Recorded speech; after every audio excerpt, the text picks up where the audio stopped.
ഇദ്ദേഹത്തിന്റെ അനുവാദം കൂടാതെ ഒരാൾക്ക് പോലും, ഒരു ജീവന് പോലും കാശിയിൽ പ്രവേശിക്കാൻ പറ്റില്ല എന്നാണ് വിശ്വാസം. അതെ, കാശിയുടെ ഏറ്റവും ശക്തനായ കാവലാൾ കാൽ ഭൈരവ് അഥവാ കാലഭൈരവൻ. കാലം പോലും തലകുനിക്കുന്നൊരിടം. കാശിയിലെ ആരെടുത്തും കാശിയെ സംരക്ഷിക്കുന്നത് ആരാണെന്ന് ചോദിച്ചാൽ അതിനൊരൊറ്റ ഉത്തരം മാത്രമേ ഉള്ളൂ: കാലഭൈരവൻ.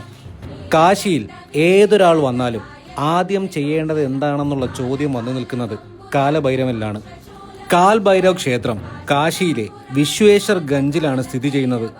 ഇതാണ് കാശിയിലെ ഏറ്റവും പുരാതനമായ ക്ഷേത്രങ്ങളിലൊന്ന്. മുഖ്യ ദേവതയുടെ രൂപം ഉഗ്രമാണെങ്കിലും അനുഭവം ഭക്തിയുടേതാണ്. ക്ഷേത്രത്തിൻ്റെ അകത്ത് മൊബൈൽ ഫോൺ യൂസ് ചെയ്യാൻ പറ്റാത്തതുകൊണ്ട് അവിടുത്തെ ദൃശ്യങ്ങൾ ഒപ്പിയെടുക്കാൻ പറ്റിയിട്ടുമില്ല.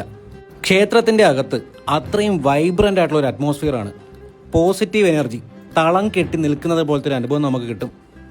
ഇനി ക്ഷേത്രത്തിനെ പറ്റിയും കാൽ ഭൈരവനെ പറ്റിയും രസകരമായിട്ടുള്ള 2 കാര്യങ്ങൾ എന്തൊക്കെയാണെന്ന് പറയട്ടെ. ഇവിടെ പ്രധാന വഴിപാടായിട്ട് മദ്യം അർപ്പിക്കാറുണ്ട്. അതെന്തിനാണെന്നല്ലേ?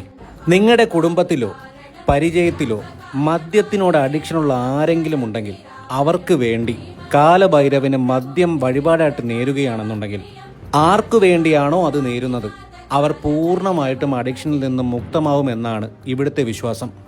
ഇനി രണ്ടാമത്തെ കാര്യം, വാരണാസിയിലെ പോലീസ് സ്റ്റേഷനുകളിൽ കാൽ ഭൈരവന് വേണ്ടി പ്രത്യേകം ഒരു കസേര തന്നെ മാറ്റിയിട്ടുണ്ടെന്നാണ് അറിയാൻ പറ്റിയത്. നായ്ക്കളെ സുലഭമായി നമുക്കിവിടെ കാണാൻ പറ്റും. കാരണം അദ്ദേഹത്തിൻ്റെ വാഹനമാണ് അവർ.